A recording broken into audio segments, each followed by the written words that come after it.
अगला लिखिए payment voucher. कौन सा? Payment voucher. इस वाउचर को सामने लाने के लिए फंक्शन की F5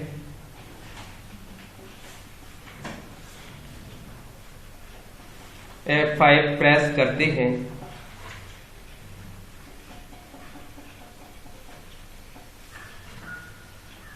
इस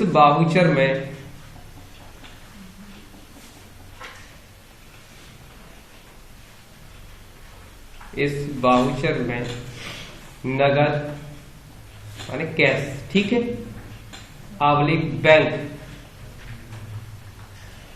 के माध्यम से भुगतान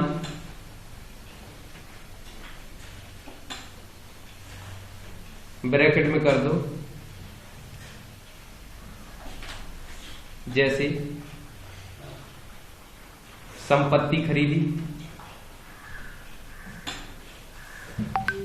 मजदूरी चुकाई, किराया चुकाया,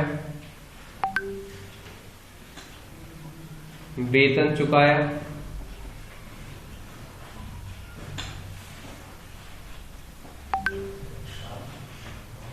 ब्रैकेट बंद, की एंट्री करते हैं।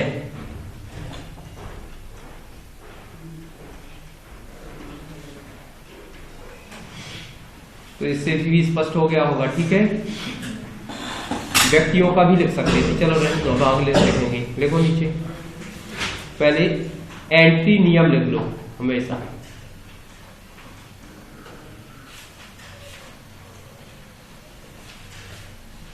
इसमें पहली एंट्री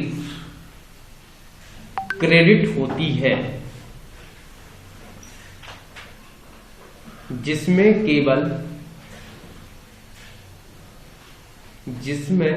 केवल कैश और बैंक का नाम आता है।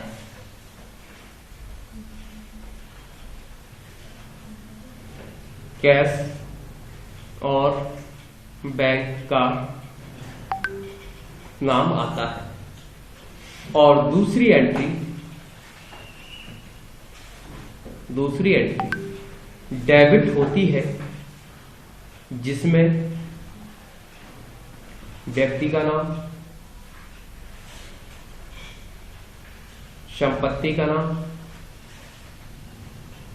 व्यक्ति का नाम, संपत्ति का नाम, व्यय का नाम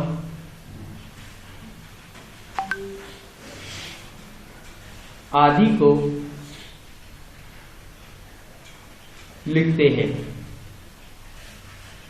क्लियर? भुगतान कब करोगे? जब व्यय होगा तब करोगे, किसी व्यक्ति को दोगे तब करोगे, ठीक है। समझ में आया कि नहीं आया? फिर नोट लिखो, नोट।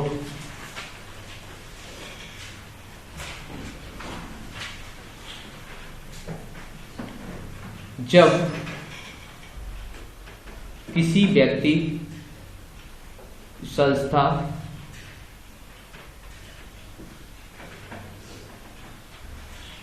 फर्म, स्कूल, कॉलेज आदि को नगद या चेक के माध्यम से भुगतान करते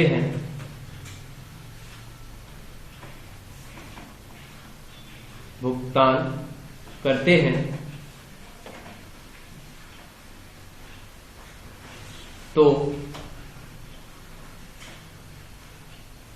ऊपर कैश,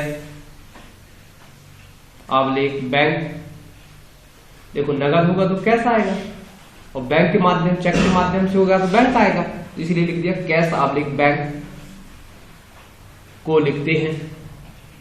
और नीचे व्यक्ति, और नीचे व्यक्ति या संस्था के नाम को लिखते हैं। अब तो क्लियर हो गया ना, अब हमें ज्यादा दिमाग लगाने की आवश्यकता भी नहीं पड़ेगी, क्योंकि सीधा लिख दिया जब किसी व्यक्ति किसी व्यक्ति, संस्था, सोसाइटी, फर्म, कॉलेज आदि को हम भुगतान करते हैं तो सीधा कैश या बैंक का नाम ऊपर लिखेंगे, नगद होगा तो कैश, और बैंक के माध्यम से होगा तो बैंक का नाम, फोन पे किया, कहीं कुछ किया तो उसका भी नाम लिख सकते हो, राइट। और नीचे हम उसका नाम लिख देंगे, ठीक है। दूसरा नोट लिख दीजिए, 2 नंबर लिख दीजिए, तो 2 नंबर में लिख दीजिए जब किसी संपत्ति को क्रय करते हैं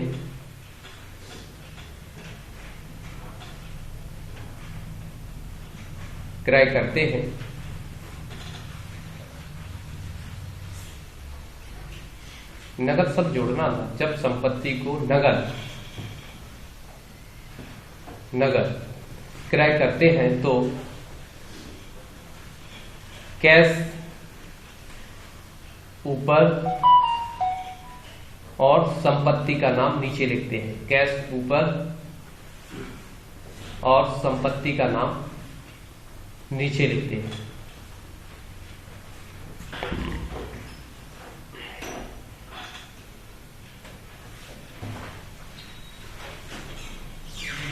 हो गया। फिर तीसरा लिखिए, जब किसी व्यय का भुगतान नगद करते हैं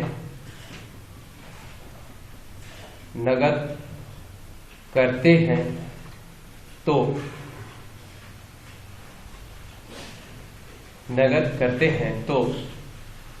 कैश ऊपर और व्यय का नाम नीचे लिखते हैं, व्यय का नाम नीचे लिखते हैं। तो हमें लगता है ये चीजें क्लियर हो गई होगी, सीधा सीधा बिल्कुल व्यवस्थित थ्योरिकल लिख दिया है प्रैक्टिकल को। अब नीचे उदाहरण लिखिए, एक उदाहरण लिखिए, जैसे करके लिखिए, राम को 10,000 रुपए दिए, तो राम को दिए तो पेमेंट सिलेक्ट करना है, तो एंट्री कैसे करोगे?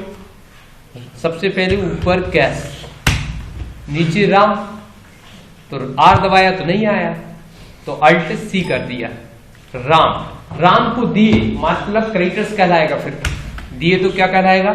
सनडरी, ये आपको ध्यान रखना है, क्या कहलाएगा? सनडरी क्रेडिटर्स। तो यहां पर हमने राम को सनडरी क्रेडिटर्स और कितने 10,000 रुपए दिए और ऑन अकाउंट में डाल दिए और एक्सेप्ट कर दिया। ऑन अकाउंट रेफरेंस ये हम नेक्स्ट क्लास में समझाएंगे। एक्सेप्ट कर दिया तो लिख दो कैश बटे राम, कैश बटे राम। अगली एंट्री लिखिए, अगली एंट्री टैक्स,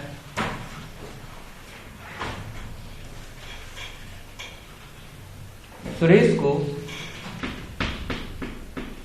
को 2,000 रुपए का भुगतान बैंक ऑफ बड़ौदा की चेक से किया, बैंक ऑफ बड़ौदा के चेक से। यदि कैश की जगह चेक आ गया, बैंक का नाम आ गया, तो कुछ नहीं करना, सीधा बीओबी लिखेंगे और किसका नाम लिखा आपने?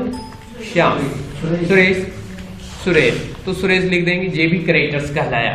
जिन जिन के पैसे चुकाना पड़ रहे हैं वो सब क्रेडिटर्स कहलाए, 2,000 रुपए, तो लिख दो बीओबी बटा सुरेश।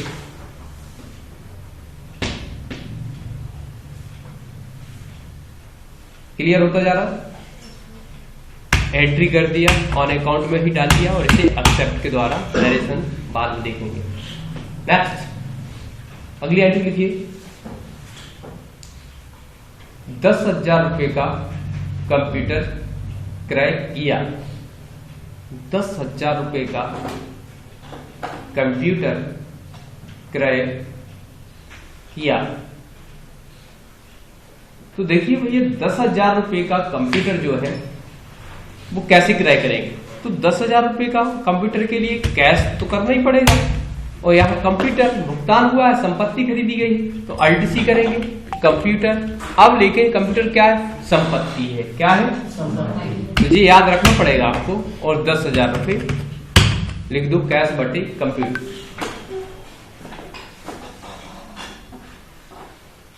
कैश बटे राइट।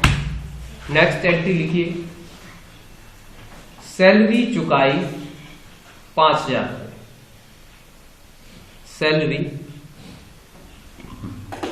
चुकाई 5,000 रुपए। तो भैया सैलरी चुकाई, वेतन चुकाया, ठीक है, वेतन चुकाया 5,000 रुपए। तो कोई भी चीज का भुगतान हमने बोला था व्यय, जितने भी व्यय हो, व्यय का नाम नीचे, कैश बैंक का नाम ऊपर।